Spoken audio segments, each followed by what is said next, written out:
Hi there, I'm John Kelley, and this is my lab number 2, motion of a falling object. So introduction, this lab we used a camera and the tracker app to record and measure the position of an object that is tossed and then falls to the ground. So that data from the video we put into tracker, and we got data to model the position and velocity in tracker, and then we pulled that data and put it into Excel and um, found some values and put it into VPython close script. So the physics principles that were in use was Newton's second law and the momentum principle. The system includes a paper ball and the hand used to throw the ball. Um, and in real life, objects flying through the air have drag, but when we typically do calculations, we drag. So this is kind of analyzing what actually using drag, how that changes the calculations. So physics principles being used is the momentum principle, where the derivative of momentum with respect to time is equal to the net force. Acceleration due to gravity near Earth is negative 9.8 meters per second squared, and the force of gravity is mg. Force of drag is a negative of drag coefficient times the velocity squared. And then our initial velocity was calculated by rearranging the position equation. So this is what we did in tracker is we tracked the position at different intervals of time of the ball that was tossed. And you can see the different x positions and y positions with respect to time on the right.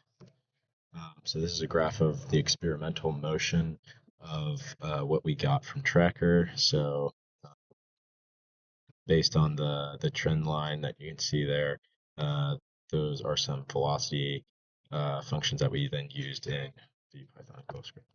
So VPython GlowScript code, the changes that we made was to change the net force to be force of gravity plus the force of drag when we're using drag, but then when we're not, it's just force of gravity.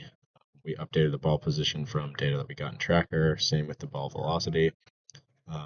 When we were using drag, we used a drag coefficient of 0.0085, and that was just found on the internet. And then the final thing was like our net force calculations here, force of gravity plus force of drag, and then these calculations to calculate the force of gravity and force of drag.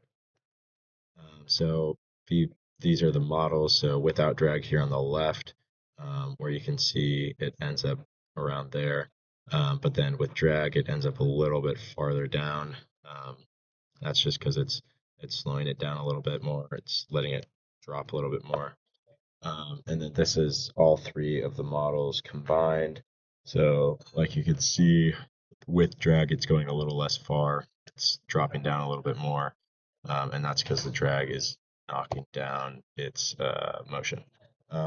It is important to note that the VPython models are slightly different from the experimental model because of differences in the velocity and how the force of gravity and net force impacts the ball.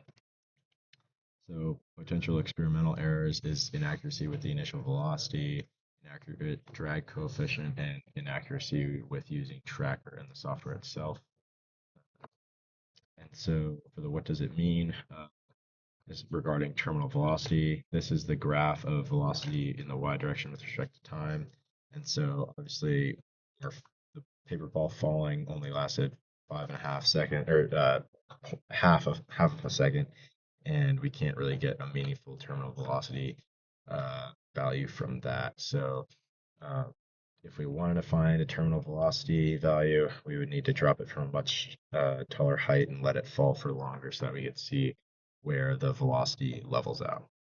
We can see a little bit of a leveling out on the right side, but it's very hard to tell, and it's a slight curve. So what if the speed of the ball was thrown but angled directly vertically? It would take longer for the ball to reach the ground because all the speed, all of the velocity would be in the y direction, so it would go higher in the y direction, and it would take longer to fall down. But if it was just like there's no more x velocity and there's just the same y velocity, then it would fall and at the same time. Thank you.